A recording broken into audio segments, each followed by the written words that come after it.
जन आशीर्वाद यात्रा में शामिल होने आए प्रदेश सरकार के ऊर्जा मंत्री प्रद्युम्न सिंह तोमर उस समय उठ गए जब पत्रकारों ने पूछा कि सिंधिया ना होती तो प्रदेश में भाजपा की सरकार भी ना होती।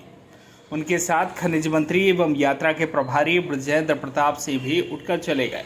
ये दोनों गुरुवार को जन आशीर्वाद यात्रा के समापन दिवस के अवसर पर पत्रकारों से चर्चा कर रहे थे। पत्रकारों से चर्चा के दौरान जब मंत्री बृजेंद्र प्रताप से पूछा गया कि भाजपा प्रदेश में 5वीं बार सरकार बनाने का दावा कर रही है, लेकिन मुख्यमंत्री का चेहरा शिवराज सिंह ही है क्या, भाजपा के पास कोई दूसरा चेहरा नहीं है। इस पर मंत्री बृजेंद्र प्रताप सिंह का कहना था कि अब पार्टी और शीर्ष नेतृत्व तय करता है, चेहरा कल कौन है अभी कोई गारंटी नहीं है।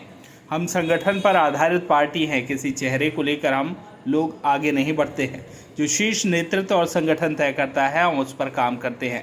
जब उनसे पूछा गया कि क्या आपको नहीं लगता है कि जनता एक ही चेहरा देखकर बोर हो गई है, तो मंत्री बृजेंद्र प्रताप सिंह का कहना था ऐसा नहीं है और लगातार सक्रिय रहने वाले हैं, लगातार सरकार की योजनाओं को क्रियान्वित करने वाले हैं। वह जनता के बीच लगातार जाने वाले आदमी हैं।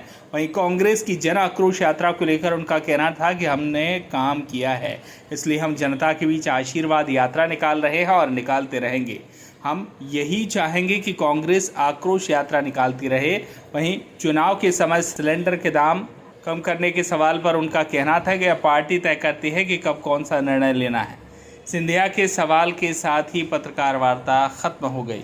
वहीं जब पत्रकारों ने पूछा कि पिछले चुनाव में जनता ने आपको नकार दिया था, इस पर मंत्री बृजेंद्र प्रताप सिंह का कहना था कि जनता ने तो हमें समर्थन दिया था। वहीं जब उनसे कहा गया कि यदि सिंधिया ना होते तो सरकार ना होती, इस पर बृजेंद्र प्रताप सिंह बोल ही रहे थे कि अचानक से ऊर्जा मंत्री प्रद्युम्न सिंह उठ खड़े हुए और उनके साथ ही बृजेंद्र प्रताप सिंह भी उठकर अंदर चले गए। ये लगातार हमारी जन आशीर्वाद यात्रा क्रमांक 1 जो चल रही है, जिसको हमारे सम्मानीय नड्डा जी ने शुरुआत हमारे चित्रकूट धाम से की थी।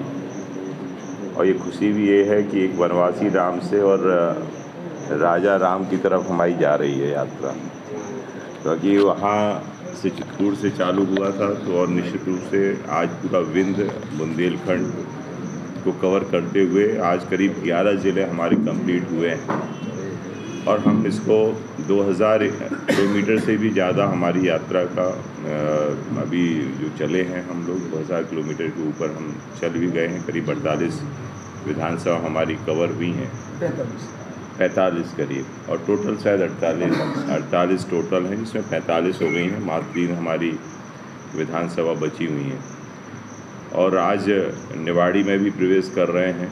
और इसलिए मैं ये मानता हूँ कि आज जिस हिसाब से विंध्य से लेके बुंदेलखंड तक जनता को जो आशीर्वाद मिला है या जनता जो आशीर्वाद दे रही है, निश्चित रूप से वो एक हमारे लिए बहुत ही अहम है। और वो अहम इसलिए भी है क्योंकि आज जिस उद्देश्य जिस विचार को लेकर हम लोग चल रहे हैं उसको हमें आगे बढ़ाने के लिए जनता का आशीर्वाद लेना हरदम ज़रूरी होता है।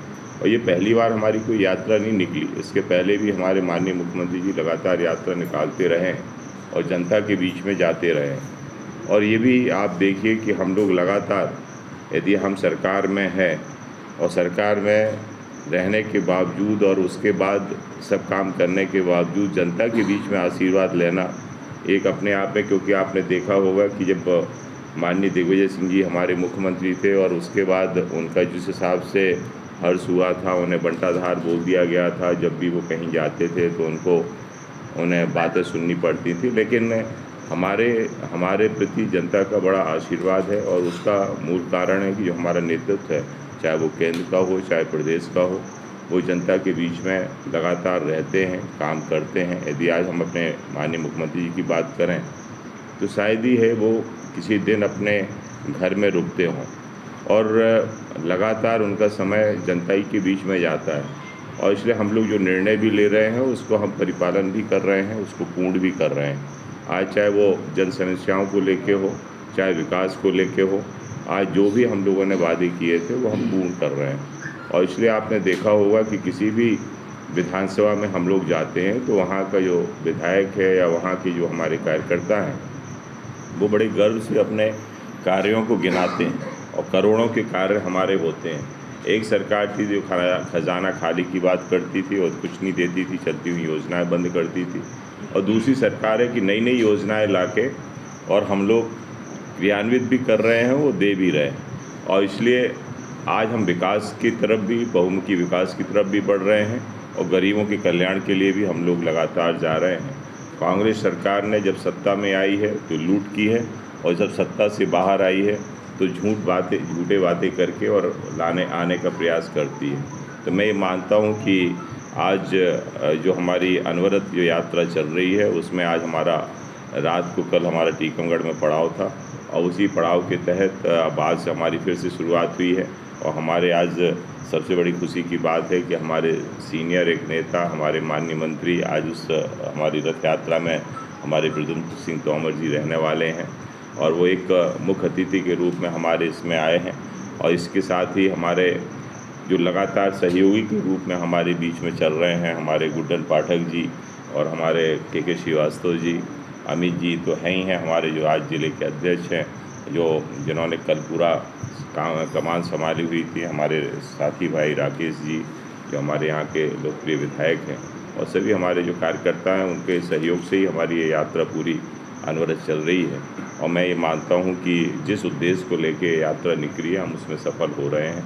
और आज ये भी खुशी का अवसर है कि हमारे उत्तर प्रदेश के एक सीनियर मंत्री हमारे स्वतंत्र देव सिंह जी भी इसमें आ रहे हैं, राजेंद्र शुक्ल जी भी इसमें शामिल हो रहे हैं।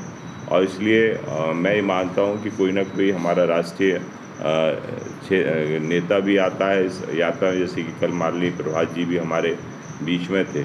और इसलिए हम लोग लगातार एक परिवार, जैसा कि कल माननीय प्रभात जी ने भी बात कही थी कि हम सरकार को सरकार की तरह नहीं एक परिवार की तरह चलाते हैं, और परिवार हमारी जनता जनार्दन है जिसको हम क्या दे सकते हैं, कैसे हम उसको ला सकते हैं, और इसलिए हम उनके बीच में आशीर्वाद लेने के लिए जाते हैं।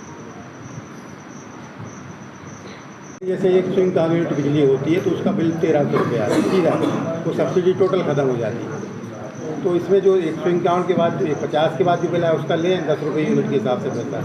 इन पर तो सब्सिडी देना चाहिए, उसमें गरीब सभी के लिए पाएंगे। देखिए ये योजना जो है 100 यूनिट 1 रुपये में 1 यूनिट 100 यूनिट 100 रुपये में देने का फैसला है, और इससे लगभग प्रदेश में 98 लाख उपभोक्ता लेते हैं, लगभग 98 लाख। आप जैसे ही इससे ऊपर जाते हैं उपभोक्ता, उनके ऊपर दर लगती है, ये सभी के लिए लगती है, चाहे अमीर है चाहे गरीब है। इनका कहना ये है कि जो 100 यूनिट के तक का जो चल रहा है ना उसके ऊपर भी एक्स्ट्रा बिल आ रहा है। ये आपने कहा है, इस पर हम लोग चिंतन मनन करेंगे, परंतु अभी जो चल रहा है वही। गजेंद्र प्रताप सिंह जी, ये बताइए 2018 में ऐसा क्या हो गया था कि जनता ने समर्थन नहीं दिया था भाजपा को? जनता ने तो दिया था समर्थन, ये कैसे कह सकते हो? हमारा तो उसमें सिंधिया नहीं होते तो भाजपा नहीं होती। चलिए सिंधिया जी तो आज हमारे हैं ना। खनिज मंत्री जी एक सवाल, 1.5 साल से यहाँ पे 23 खदान है लेकिन टेंडर क्यों नहीं हुआ? चलो देख रहे हैं।